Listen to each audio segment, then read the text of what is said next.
Dans cette vidéo, je vous montre comment modifier votre favicon sur System.io. Donc rapidement, un favicon, lorsque vous êtes sur votre page de capture ou l'une de vos pages de vos tunnels de vente, c'est cette icône bleue qui est par défaut celle de System.io qu'on va apprendre à modifier aujourd'hui. Juste avant de commencer, je voulais vous présenter rapidement System.io. Donc c'est un outil tout en un qui va vous permettre de gérer tout votre business d'un seul et même endroit. Si jamais vous ne l'avez pas encore, vous pouvez l'essayer gratuitement directement dans les commentaires. Et si jamais vous êtes un petit peu limité par le plan gratuit qui permet d'héberger seulement une seule formation, d'avoir un seul tag, une seule campagne email et une seule règle d'automatisation, alors je vous ai trouvé un lien avec moins 40% de réduction pour basculer sur le plan startup. Donc au lieu de payer 27 euros par mois, vous pouvez avoir le plan startup pour 16 euros par mois en passant par le lien que vous trouverez dans la description de cette vidéo. Revenons-en à nos favicons. La première étape, ça va être de créer un favicon dans Canva. Donc Canva, c'est un outil gratuit que vous pouvez utiliser pour créer des designs. Si vous ne l'avez pas encore, vous allez devoir commencer par vous créer un compte. Ensuite, vous allez faire créer un design. Ici, on va faire dimension personnalisée. Et là, on va créer une image qui fait 128 par 128 pixels. On clique sur créer un design. Ce que je vous recommande pour vos favicons, c'est de vraiment créer quelque chose de simple. Par exemple, si vous avez un logo, vous pouvez le mettre au centre. Vous pouvez aussi mettre simplement une lettre comme l'a fait System.io. Donc là, on va aller chercher une forme. Je vous recommande d'utiliser un cercle. On va l'agrandir.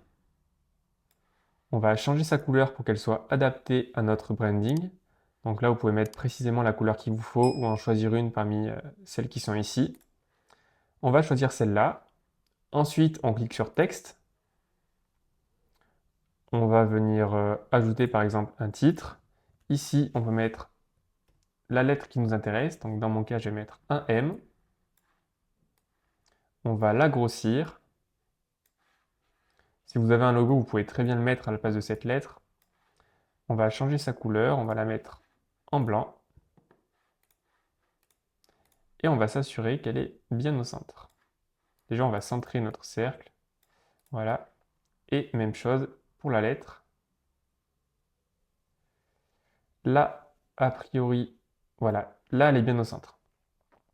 Une fois qu'on a notre favicon, ce qu'on va faire, c'est qu'on va la télécharger. Donc on clique ici sur partager, sur télécharger, et on clique sur télécharger juste ici. Donc là, vous voyez qu'avec la version gratuite, on ne peut pas créer un arrière-plan transparent. Donc ça ne va pas être un problème, je vais vous montrer une solution pour avoir un arrière-plan transparent. On clique sur télécharger. Donc là, on a notre favicon qui est sur notre bureau. Ensuite, on va aller sur le site remove.bg que je vous mettrai dans la description. On va y glisser-déposer notre icône. Et donc là, vous pouvez voir que le fond a été supprimé.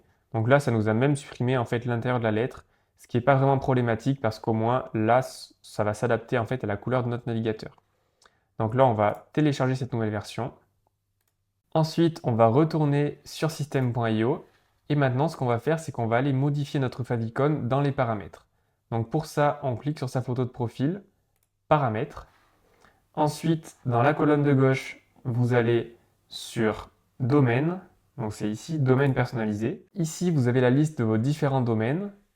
Donc on va pouvoir personnaliser celui qu'on souhaite. Vous cliquez ici sur paramètres. Et là, comme vous pouvez le voir, vous avez les paramètres du favicon.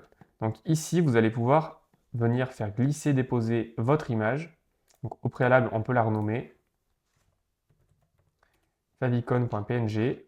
On la fait, on la dépose ici. On clique sur télécharger. On n'a pas besoin de la recadrer.